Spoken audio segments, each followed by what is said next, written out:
संकल्पबद्ध है।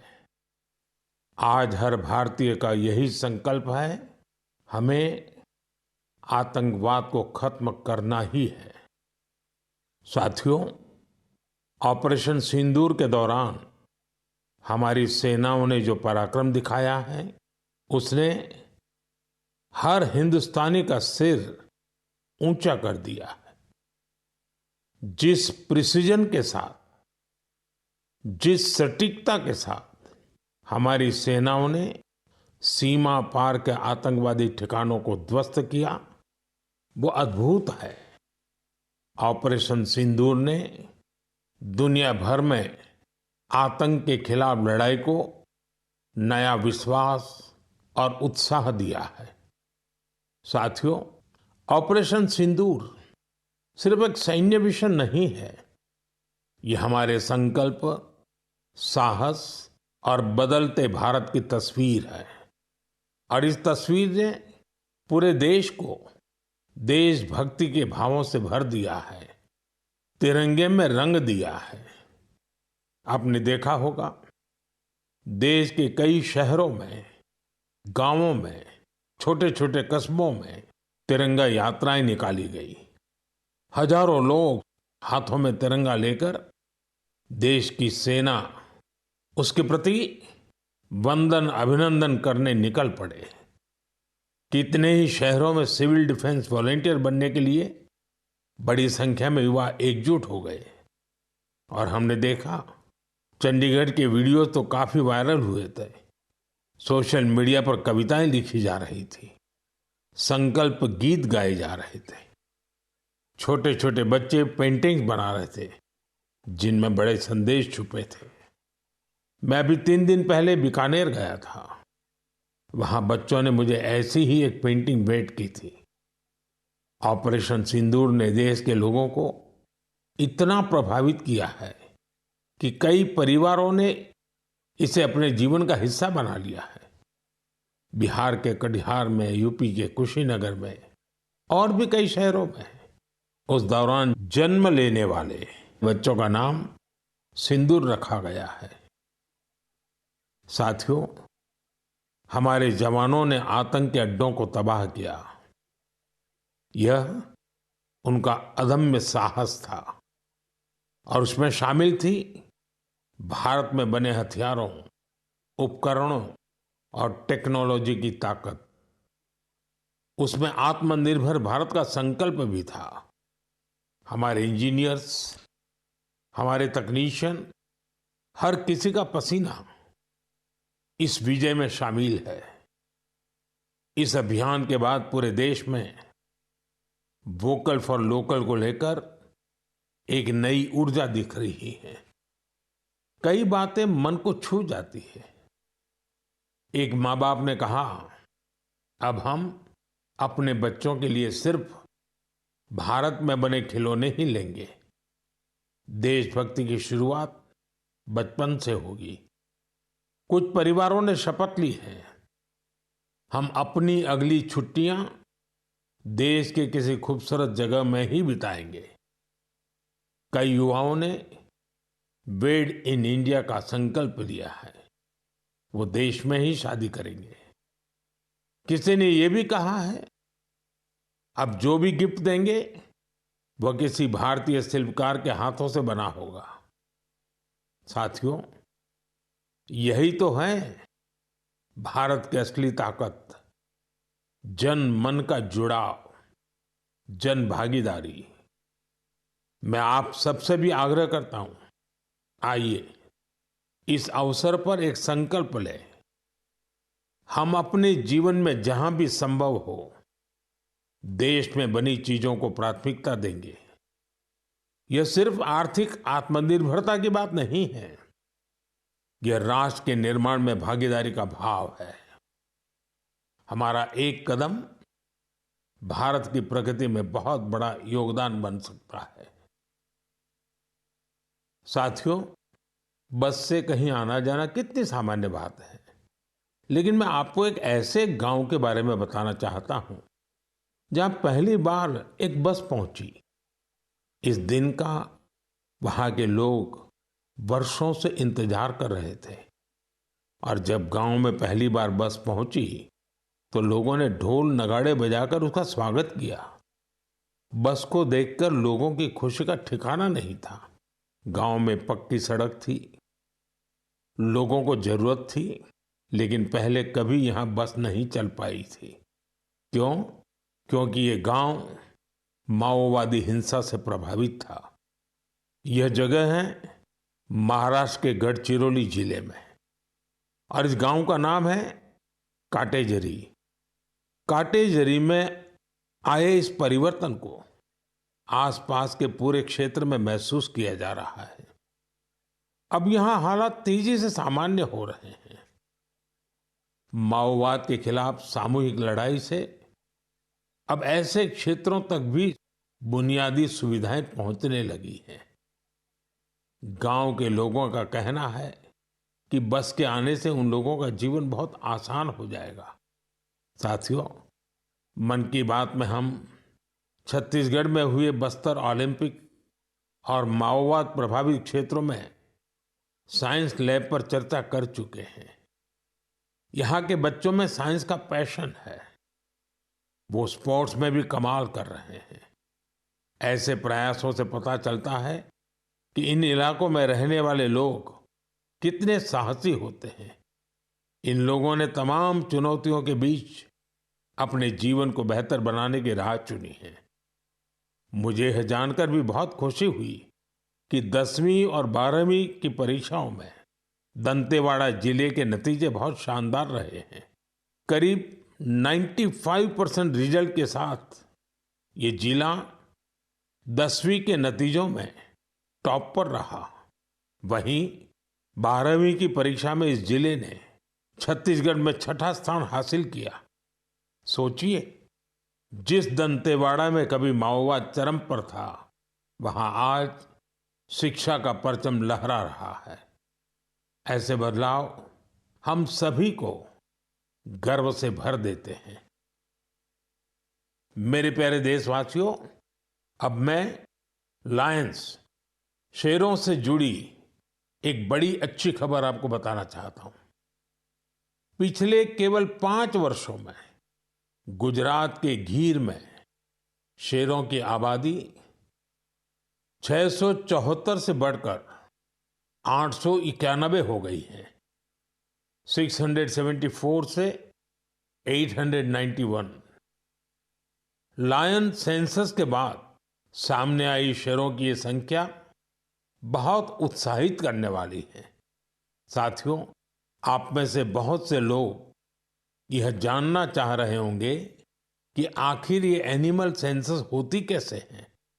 ये एक्सरसाइज बहुत ही चुनौतीपूर्ण है।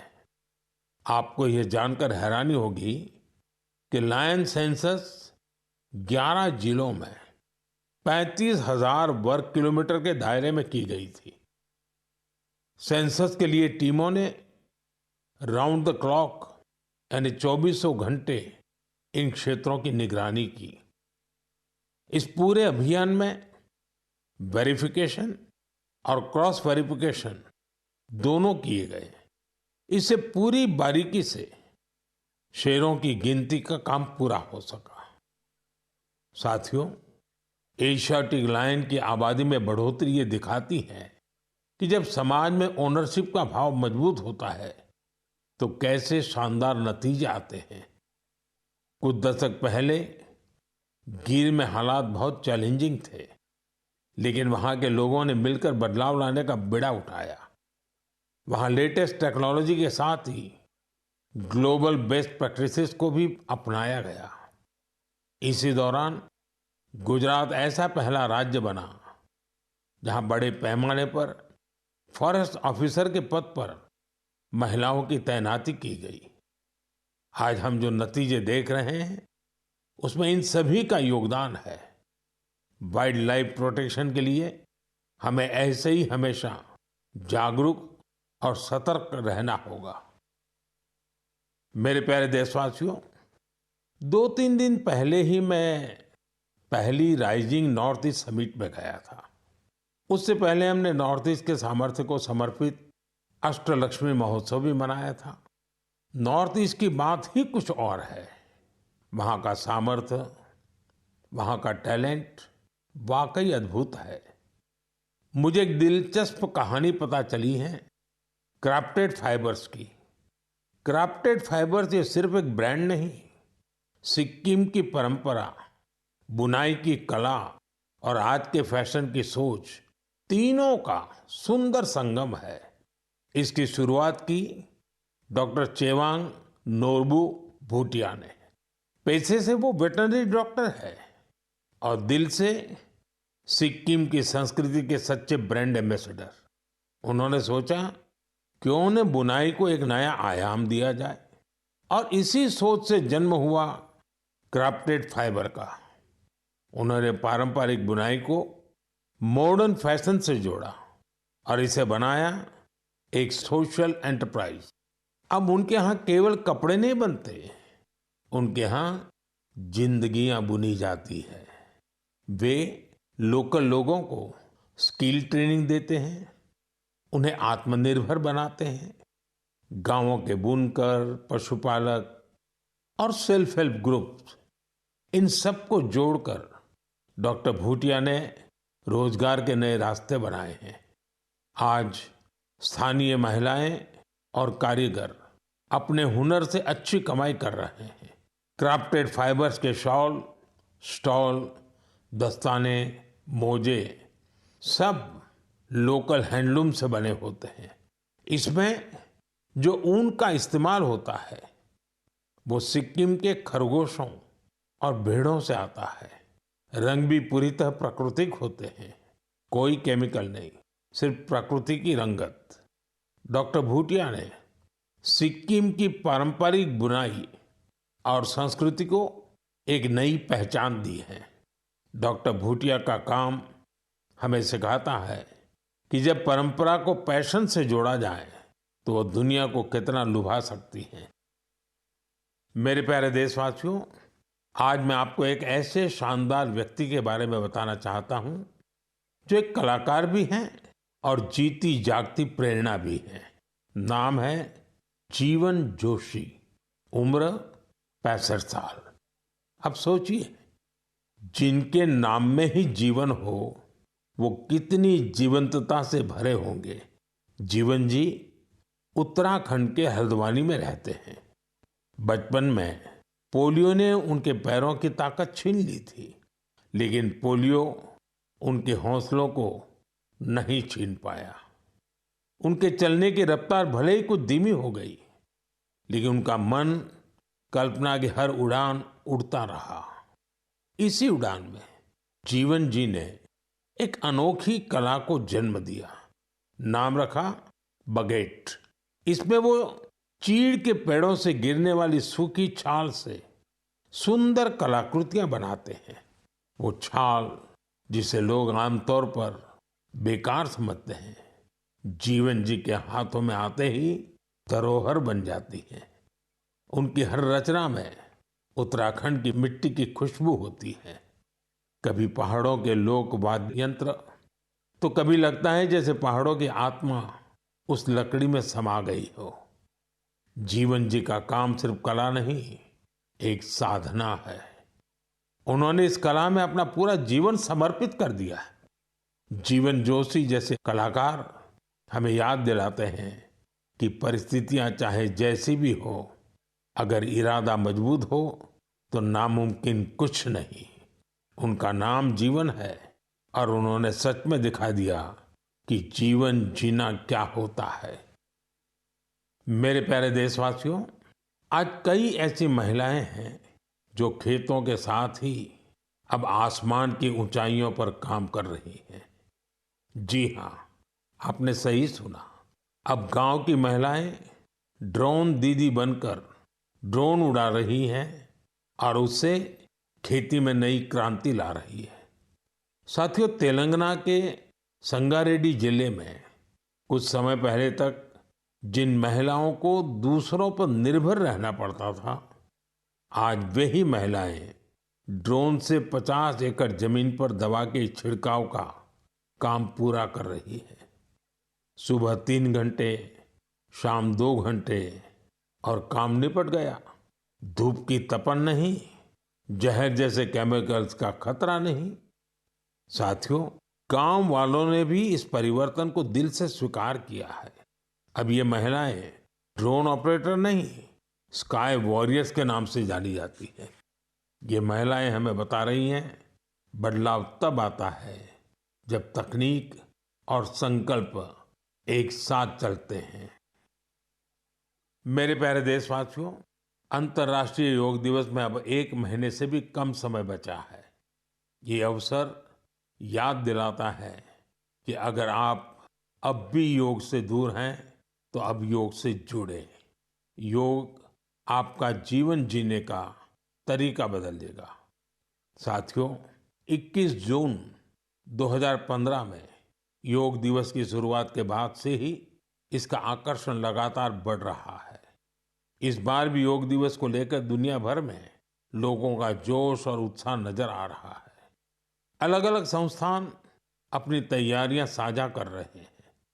बीते वर्षों की तस्वीरों ने बहुत प्रेरित किया है।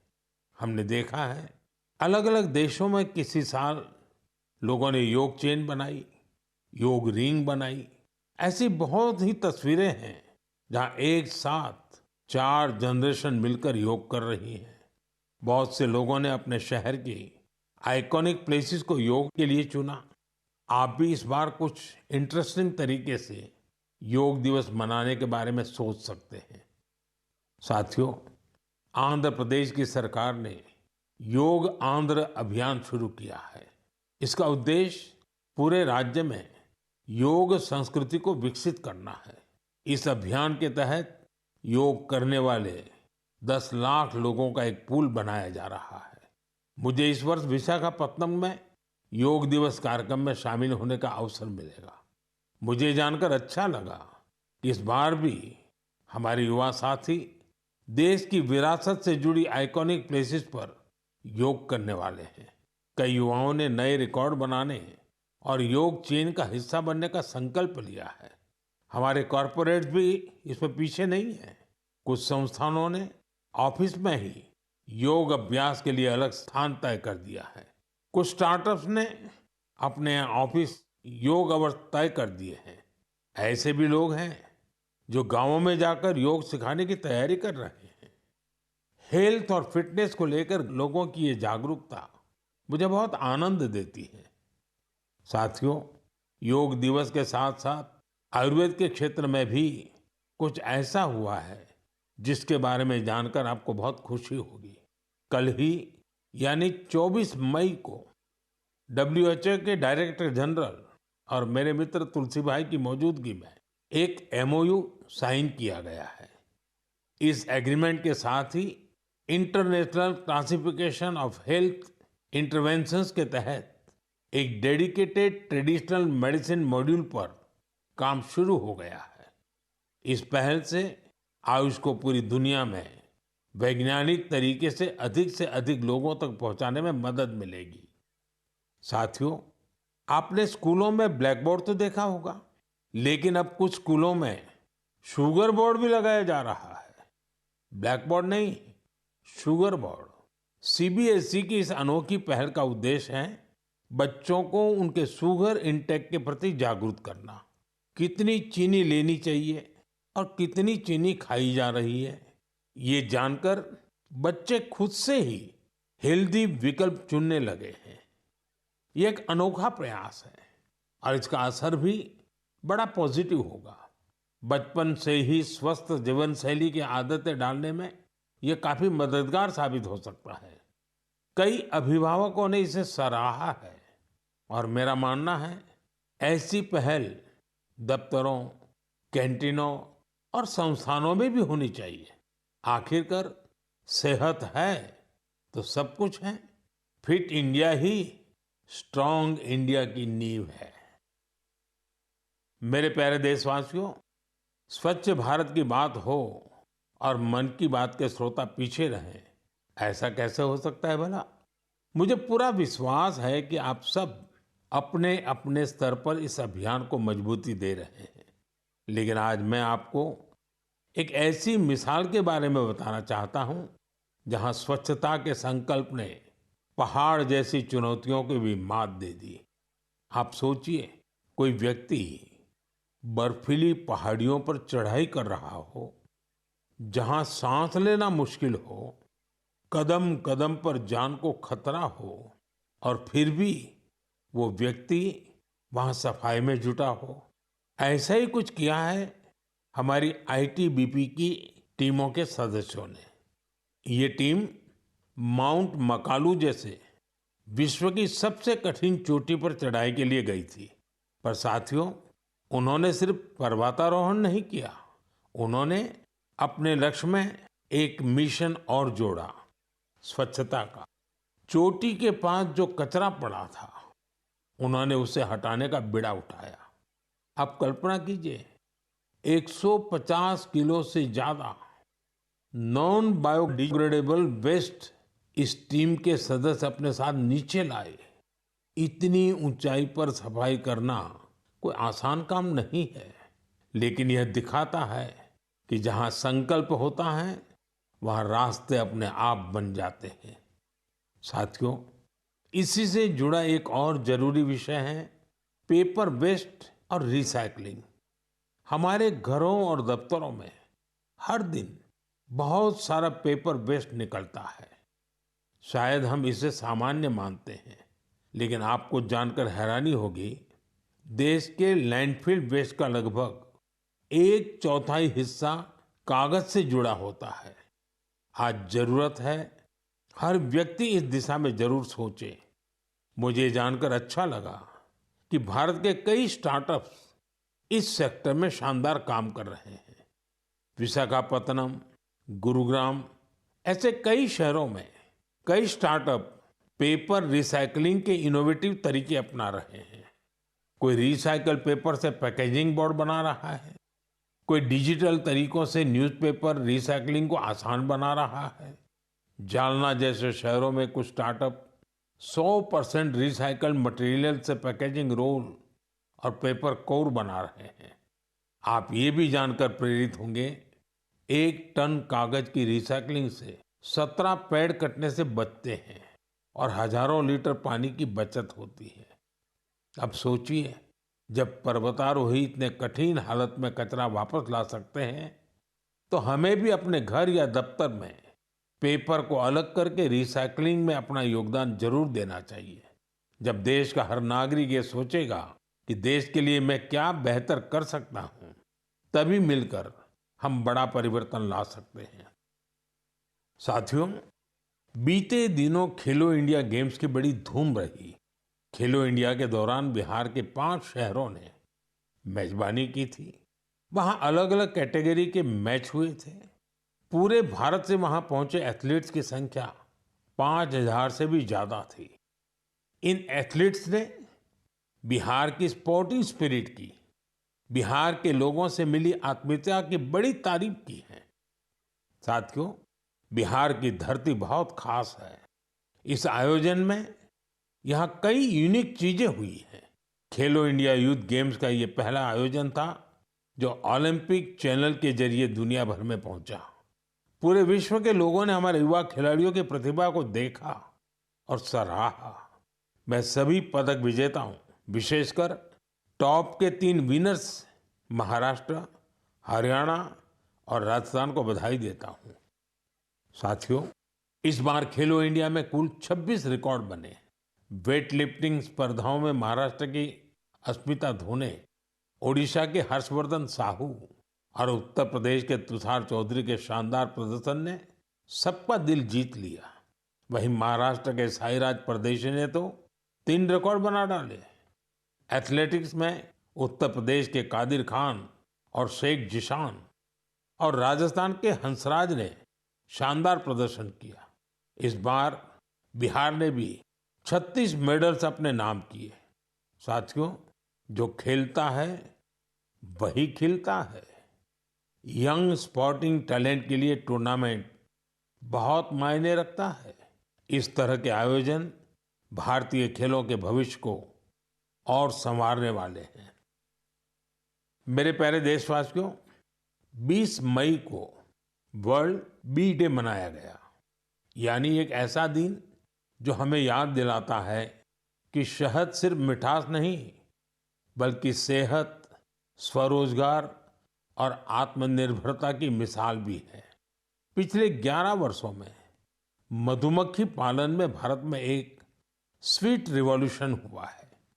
आज से 10-11 साल पहले भारत में शहद उत्पादन एक साल में करीब 70-75 हजार मैट्रिक टन होता था। आज ये बढ़कर करीब करीब 1.25 लाख मैट्रिक टन के आसपास हो गया है। यानी शहद उत्पादन में करीब 60% की बढ़ोतरी हुई है। हम हनी प्रोडक्शन और एक्सपोर्ट में दुनिया के अग्रणी देशों में आ चुके हैं। साथियों, इस पॉजिटिव इम्पैक्ट में राष्ट्रीय मधुमक्खी पालन और शहद मिशन की बड़ी भूमिका है।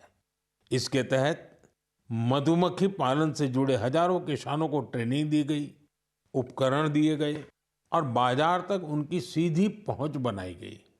साथियों, ये बदलाव सिर्फ आंकड़ों में नहीं दिखता, ये गांव की जमीन पर भी साफ नजर आता है।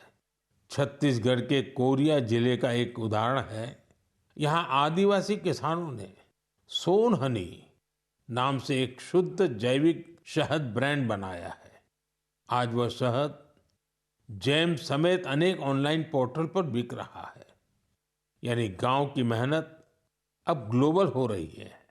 इसी तरह उत्तर प्रदेश, गुजरात, जम्मू कश्मीर, पश्चिम बंगाल और अरुणाचल प्रदेश में हजारों महिलाएं और युवा अब हनी उद्यमी बन चुके हैं। साथियों, और अब शहद की केवल मात्रा नहीं, उसकी शुद्धता पर भी काम हो रहा है। कुछ स्टार्टअप अब एआई और डिजिटल टेक्नोलॉजी से शहद की गुणवत्ता को प्रमाणित कर रहे हैं। आप अगली बार जब भी शहद खरीदें तो इन हनी उद्यमियों द्वारा बनाए गए शहद को जरूर आजमाएं। कोशिश करें कि किसी लोकल किसान से, किसी महिला उद्यमी से भी शहद खरीदें, क्योंकि उस हर बूंद में स्वाद ही नहीं, भारत की मेहनत और उम्मीदें घुली होती हैं। शहद की ये मिठास आत्मनिर्भर भारत का स्वाद है। साथियों, जब हम शहद से जुड़े देशों के प्रयासों की बात कर रहे हैं, तो मैं आपको एक और पहल के बारे में बताना चाहता हूँ। ये हमें याद दिलाती है कि हनी बीज की सुरक्षा सिर्फ पर्यावरण की नहीं, हमारी खेती और फ्यूचर जनरेशन की भी जिम्मेदारी है। ये उदाहरण है पुणे शहर का, जहाँ एक हाउसिंग सोसाइटी में मधुमक्खियों का एक छत्ता हटाया गया, शायद सुरक्षा के कारण या डर की वजह से। लेकिन इस घटना ने किसी को कुछ सोचने पर मजबूर कर दिया। अमित नाम के एक युवा ने तय किया कि बीज को हटाना नहीं, उन्हें बचाना चाहिए। उन्होंने खुद सीखा, मधुमक्खियों पर सर्च की और दूसरों को भी जोड़ना शुरू किया। धीरे धीरे उन्होंने एक टीम बनाई जिसे उन्होंने नाम दिया बी फ्रेंड्स, यानी बी मित्र।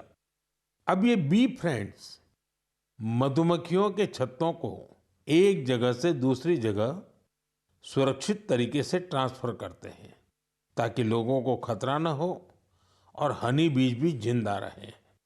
अमित जी के इस प्रयास का असर भी बड़ा शानदार हुआ है। हनी बीज की कॉलोनी बच रही है, हनी प्रोडक्शन बढ़ रहा है और सबसे जरूरी है, लोगों में अवेयरनेस भी बढ़ रही है। ये पहल हमें सिखाती है कि जब हम प्रकृति के साथ तालमेल में काम करते हैं तो उसका फायदा सबको मिलता है। मेरे प्यारे देशवासियों, मन की बात के इस एपिसोड में इस बार इतना ही। आप इसी तरह देश के लोगों की उपलब्धियों को, समाज के लिए उनके प्रयासों को मुझे भेजते रहिए। मन की बात के अगले एपिसोड में फिर मिलेंगे। कई नए विषयों और देशवासियों की नई उपलब्धियों की चर्चा करेंगे। मुझे आपके संदेशों का इंतजार है। आप सबका बहुत बहुत धन्यवाद। नमस्कार।